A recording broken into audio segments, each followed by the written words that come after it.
우리 하나님 말씀을 함께 우리 보도록 하겠습니다. 우리 고린도전서 15장을 같이 볼까요? PPT를 보시면서 저희 교회는 공예배 때 표준세 번역 우리말 성경을 사용하고 있습니다. 우리 표준세 번역 버전으로 저랑 같이 교독하도록 하겠습니다. 고린도전서 15장 19절입니다. 저부터 읽도록 하죠.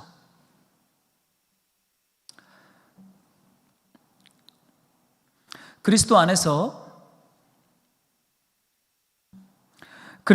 우리가 바라는 것이 이 세상에만 해당되는 것이라면 우리는 모든 사람 가운데서 가장 불쌍한 사람일 것입니다. 여러분 읽어주십시오. 시작. 그러나 이제 그리스도께서는 죽은 사람들 가운데서 살아나셔서 잠든 사람들의 첫 열매가 되셨습니다.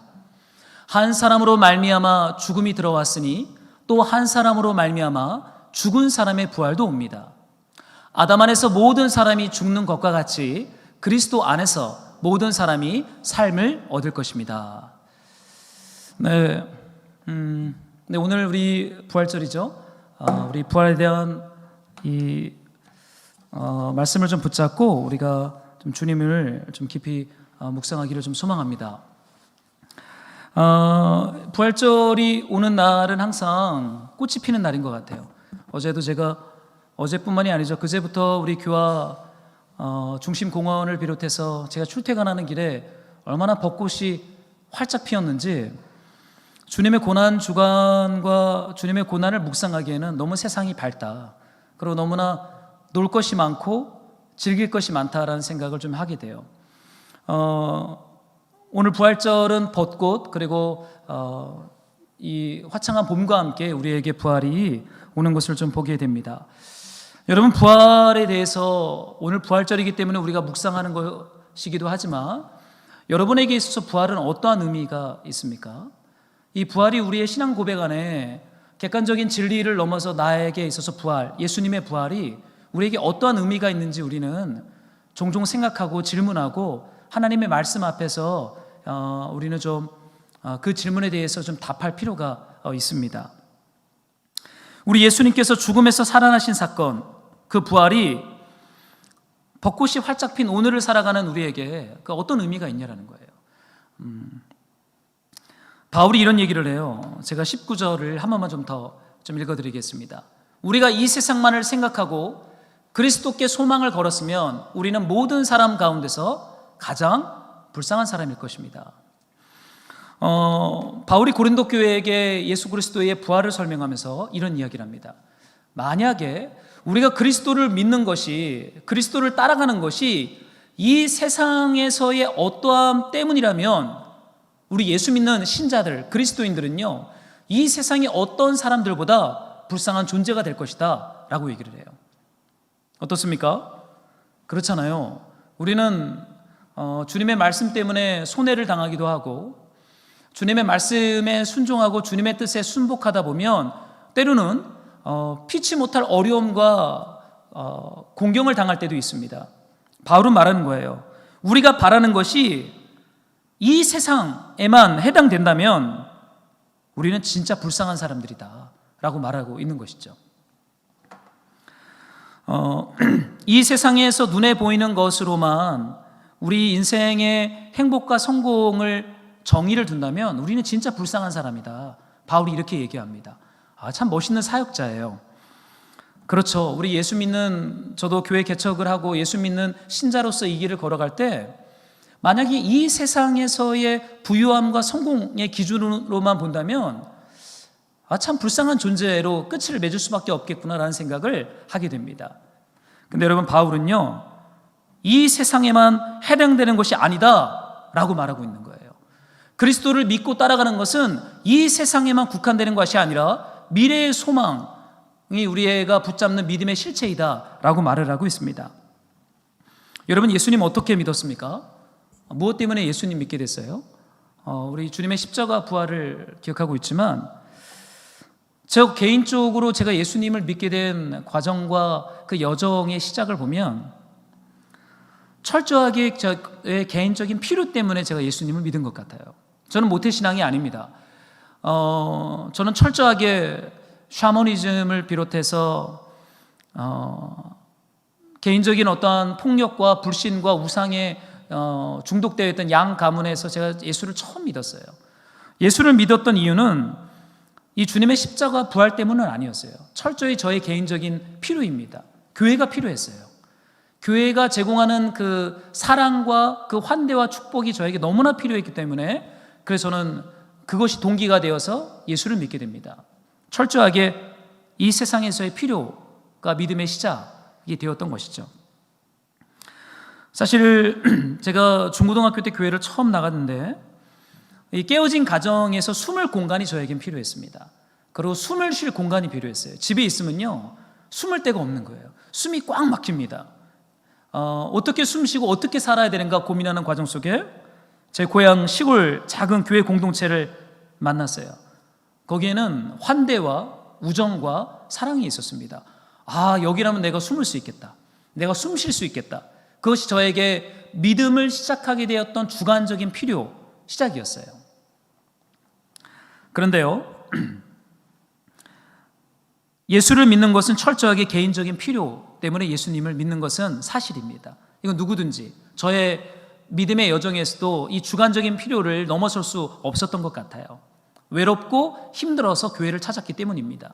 그런데 바울은요, 이렇게 얘기합니다.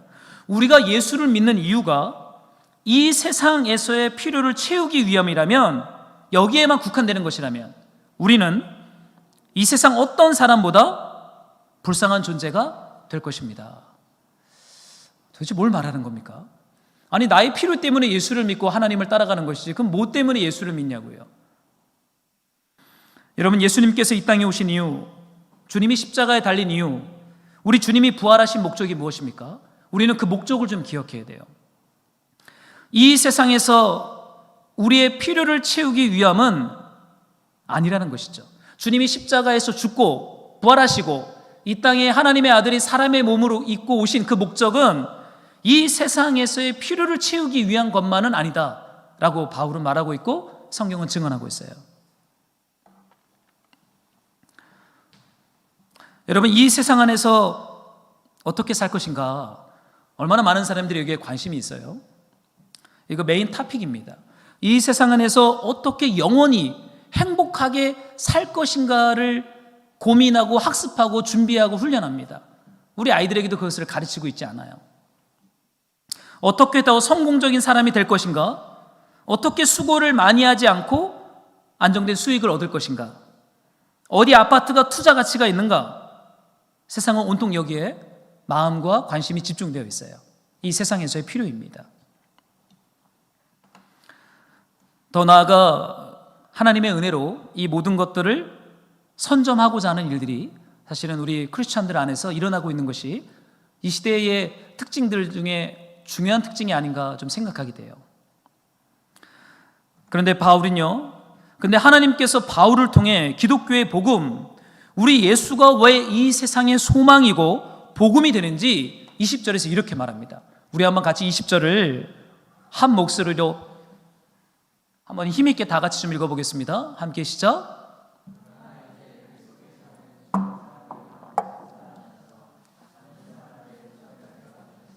아멘. 네, 뒤에는 각주이고요. 잠든 사람들, 죽은 사람들의 첫 열매가 되셨다라고 바울은 말하고 있어요.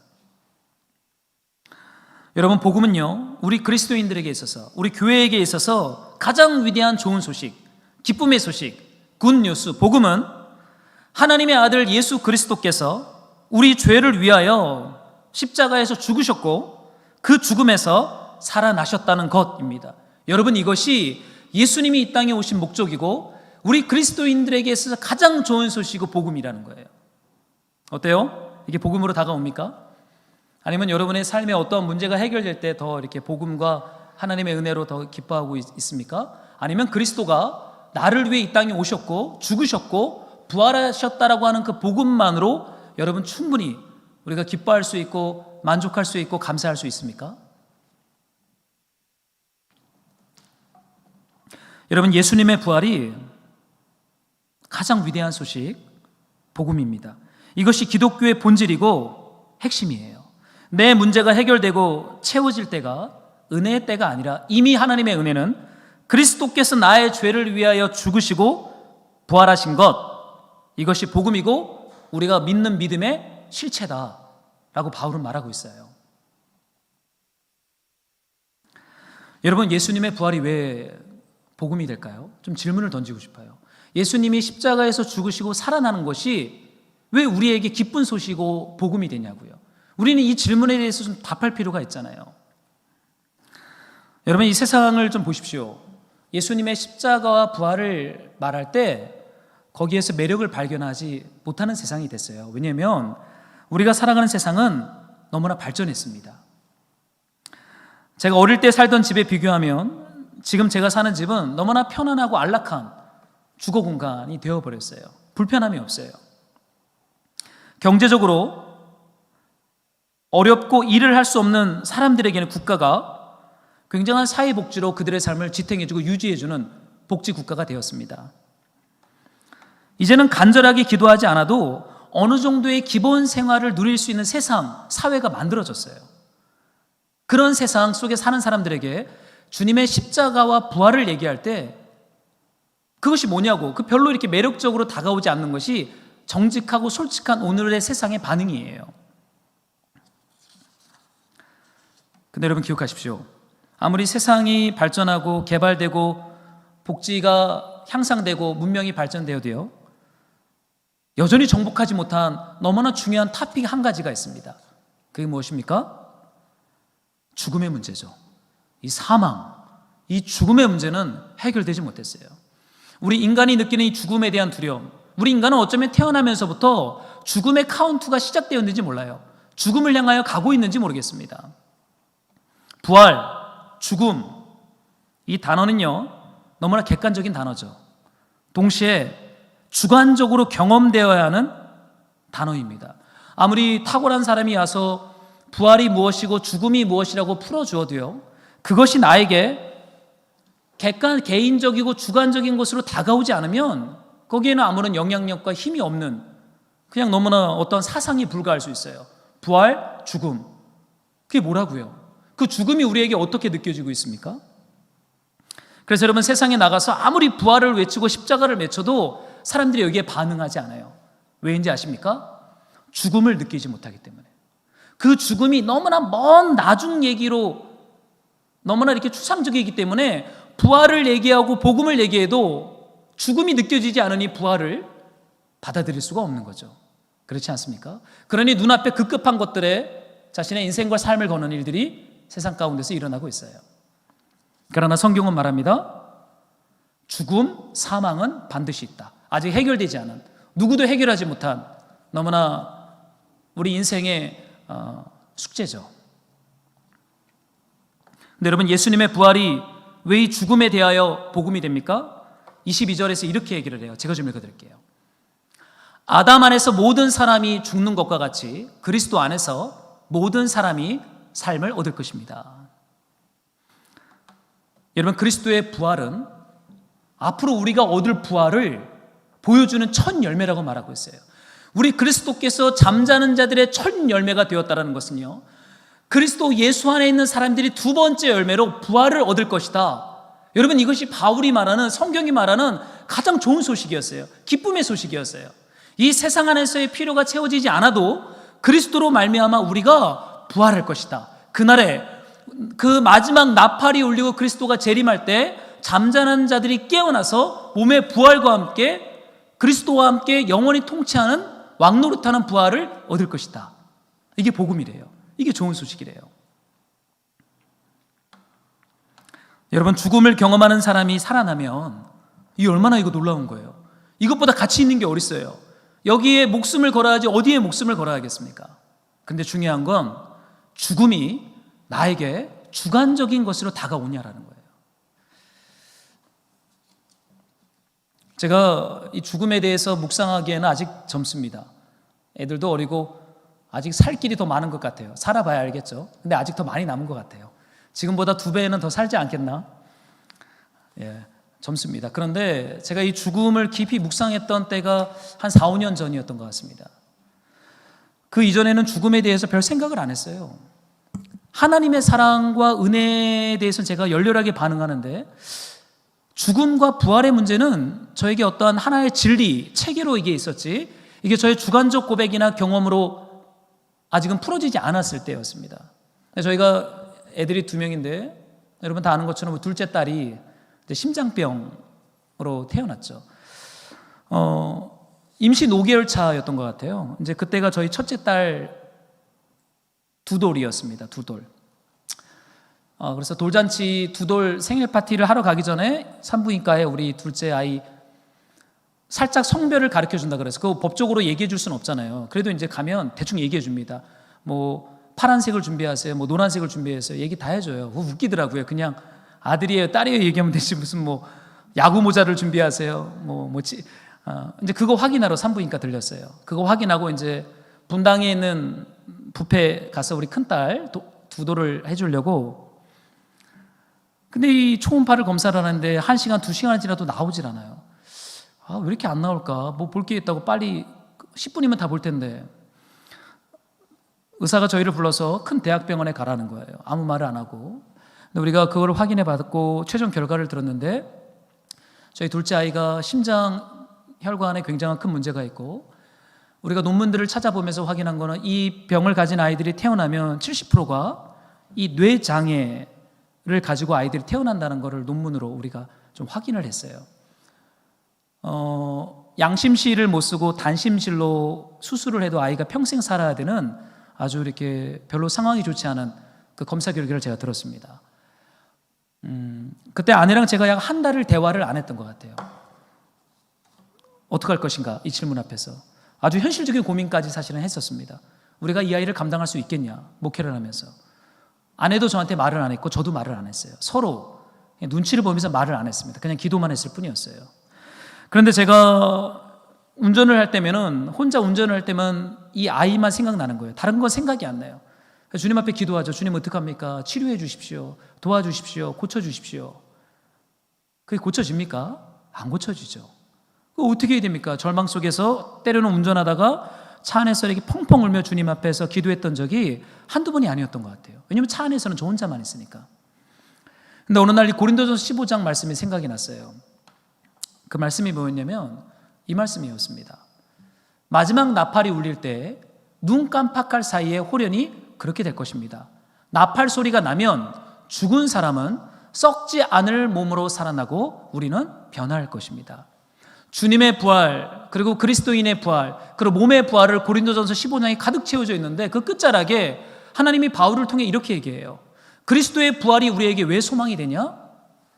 인간의 힘과 능력과 기술과 발전과 문명으로 해결할 수 없는 죽을 몸, 썩을 몸, 사람은 다 잠들 것이고 죽을 것인데 그날에 우리 주님이 이 세상에 하나님의 나라를 완성하기 위해 재림하실 때 마지막 나팔이 울릴 때 눈 깜빡할 사이에 잠자는 자들은 깨어날 것이다.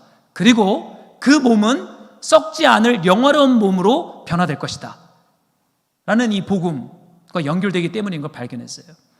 그때 제가 이 말씀 기억하면서요, 제 안에 한 가지 소망이 생기기 시작했습니다. 미래에 대한 소망. 그것이 뭐냐면 그리스도의 부활은 단순히 영적이고 한 사건에서 끝나는 역사적 사건이 아니라 지금도 여전히 앞으로도 우리의 썩을 몸, 우리의 불완전한 연약함이 완전히 주님의 재림과 함께 변화하여 몸의 부활과 함께 하나님 나라의 아름다운 영화로운 모습으로 들어갈 것이라는 이 구체적인 말씀, 이것이 저에게 복음이 되기 시작했어요.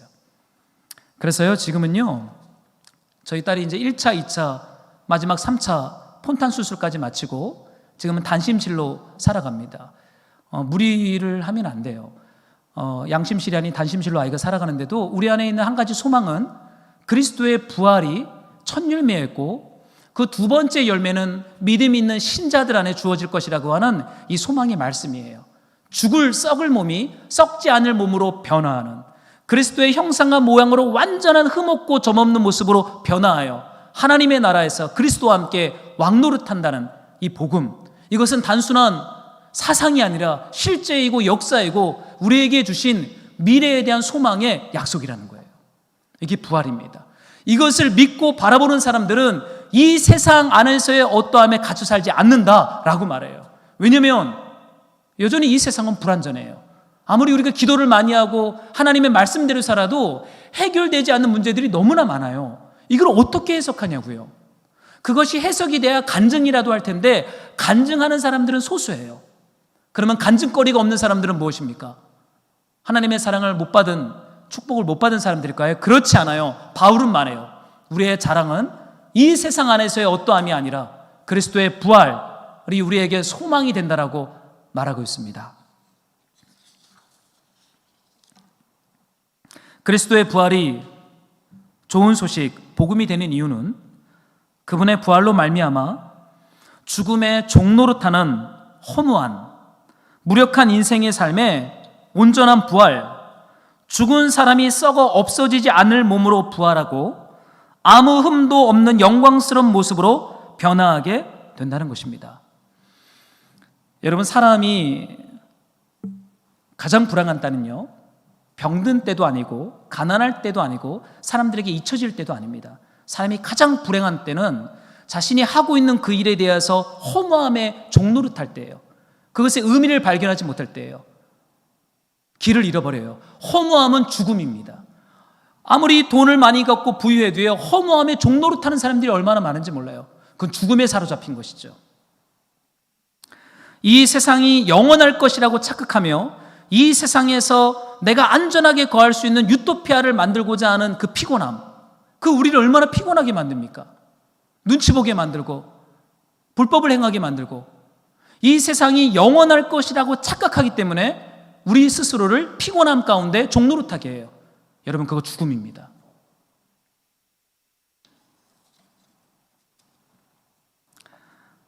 그 죽음 앞에서 많은 사람들이 무력해지죠. 그러나 기억하십시오. 그리스도께서 죽음의 권세를 파하시고 사흘 만에 부활하셨어요. 그것은 하나님 나라의 첫 열매였어요. 이제 앞으로 계속 맺힐 두 번째 열매들이 기다리고 있어요. 그것이 무엇입니까? 그것이 복음의 영광, 교회의 영광, 신자들의 영광입니다. 그 은혜와 그 상급을 그리스도 예수 안에 있는 나라, 그 말씀을 따라 주님을 사랑하는 마음으로 이 땅에 하나님의 나라가 완성될 걸 소망하며 선교하는 제자의 삶으로 우리는 기쁨으로 우리 삶을 드리는 것이죠. 이것이 부활이에요. 이 부활은 그때도 있었고 지금까지 있었고 앞으로도 있을 그 하나님 나라의 그 생명, 그것이 우리 그리스도 예수 안에서 우리 안에 있습니다. 이사야가 이런 말씀을 하는데 우리 한 번만 좀 더 읽어볼게요. 6절을 한번 여러분들이 좀, 이사야 25장 6절인데 한 번만 좀 읽어주시겠습니까? 시작.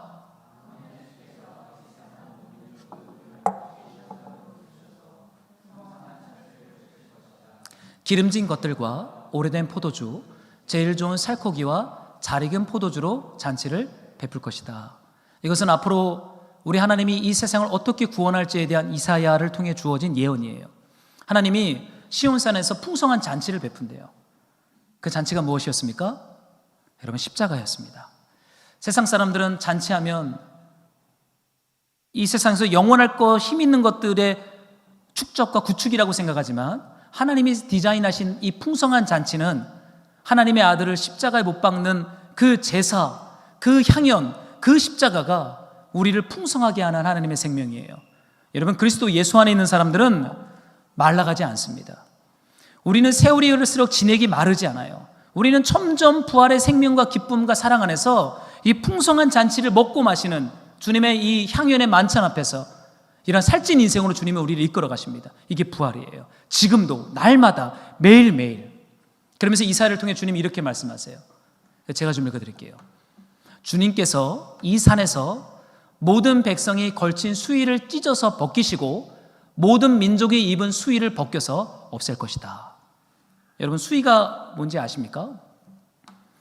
제가 개척하기 전에 부목사 때는 한 달에 장례가 두세 번 있었어요. 워낙 큰 교회였기 때문에 장례, 어르신들 장례가 많이 났습니다. 그럼 교구 목사로서 장례를 집행하는 거죠. 3일장, 교회장으로.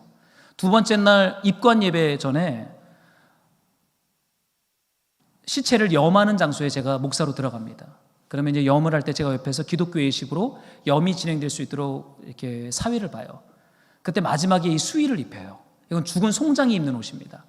여러분, 그곳에 한번 들어가 본 적 있습니까? 정말 절망입니다. 기독교인들도요, 절망 가운데 통곡을 해요. 그 수의를 입은 사람은 차마 눈 집중해서 볼 수 없을 정도의 피폐함을 보게 됩니다. 죽음이죠. 죽음의 절정에 있는 모습을 저는 수차례를 봤어요. 아, 이게 죽음이구나. 그런데 여러분, 하나님께서 뭐라고 말씀하세요? 그날에 하나님의 풍성한 잔치 때 십자가 잔치를 통해서 온 백성들에게 입혀져 있는 그 수의를 벗겨버리겠다, 찢어버리겠다. 무슨 말입니까? 더 이상 죽음이 왕노릇하지 못하는, 죽음이 사로잡히지 못하는 진정한 생명과 진정한 회복을 하나님이 허락하겠다. 무엇을 통해요? 십자가 잔치를 통하여 우리 그리스도의 죽음을 통해서 우리 안에 있는 수위가 벗겨져요. 죽음이 벗겨져요. 슬픔이 벗겨져요. 이렇게 말을 해요. 그러면 주님이 이어서 이렇게 얘기합니다. 주께서 죽음을 영원히 멸하신다. 하나님께서 모든 사람의 얼굴에서 눈물을 닦아주신다. 그의 백성이 온 세상에서 당한 수치를 없애주신다. 이건 주님의 말씀입니다 라고 이사야가 말해요. 죽음이 멸망을 당하고 눈물이 멈추고 수치가 벗겨지는 이 부활, 이것을 주님이 이사야 구약성경 오랜 시간 전부터 이 말씀을 주님이 예언했어요. 그리고 그 신실하신 하나님이 결국 하나님 하나밖에 없는 아들을 십자가에 달리시게 하면서 그 잔치상을 준비하시고 그분의 죽음으로 수위를 입히시고 부활로 우리의 수위를 벗기시고 더 이상 죽음이 왕노릇하지 못하는 그 생명의 자리로 저와 여러분을 이끌어 갔습니다. 여러분, 예수 그리스도 안에 이 은혜가 있어요. 우리의 슬픔이 벗겨져요. 여러분, 슬픔은 옷입니다. 한 겹, 두 겹 입는 거예요. 계속 입으면요 벗기 힘들어요. 저는 그래서 겨울을 별로 안 좋아합니다. 아무리 추워도 내복을 안 입어요. 벗는 게 힘들어서. 군대에 있을 때도 안 입었어요. 근데 40대니까 입습니다. 몸이 약해졌어요. 여러분, 슬픔을 입지 마세요. 입을 필요가 없는 거예요. 왜냐하면 그리스도 예수 안에서 하나님이 우리에게 그리스도를 통해 주신 이 생명의 옷을 입는 거예요. 기쁨의 옷을 입고 부활의 옷을 입고 날마다 그렇게 앞으로 완성될 그 부활의 소망을 바라보면서 오늘 지금 보냄받은 곳에서 투벅투벅 걸어가는 것입니다. 이게 부활을 살아가는 하나님 백성들의 삶이요, 의미요, 우리를 날마다 승리케 하시는 하나님의 은혜인 줄로 믿습니다. 사랑하는 우리 동역자 여러분, 주님의 부활은 이렇게 우리에게 주관적으로 의미 있는 사건이에요. 지금도 여전히 우리 안에서 부활이 일어나고 있어요. 너무 먼 미래까지 이 죽음이 멸망할 걸 기다릴 필요 없어요. 이미 죽음은 십자가에서 사망 선고를 받았어요. 힘을 잃었어요. 우리 안에 죽음의 권세는 점점 빠져나가고 있고 그날에 우리는 완전한 주님의 생명의 몸의 부활을 입고 그 나라에 들어갈 겁니다. 그러나 이미 죽음의 권세는 제압을 당했어요. 종로로 탈 필요가 없습니다. 이제 주님의 부활을 묵상하며 하나님 말씀을 읽으며 보냄받은 곳에서 허무함과 무력함과 피곤함에 종로로 타지 마시고 기쁨으로 주님의 증인된 삶을 살아갑시다.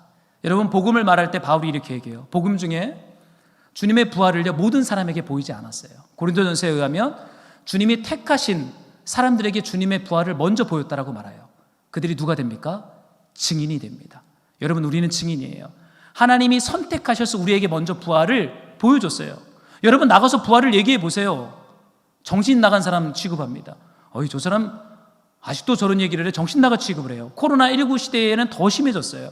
전도만 해도 사람들이 이상하게 봐요. 십자가 부활을 얘기를 하면 바이러스 집단 취급을 합니다. 그러나 여러분 기억하십시오. 우리는 하나님이 먼저 택하셔서 당신의 부활을 보여준 첫 번째 증인들이에요. 증인의 기쁨으로 여러분 가정으로 가시고 직장으로 가시고 동네로 가셔서 그 부활을 느끼고 감사하며 살아내며 우리 증인된 삶을 살아갑시다.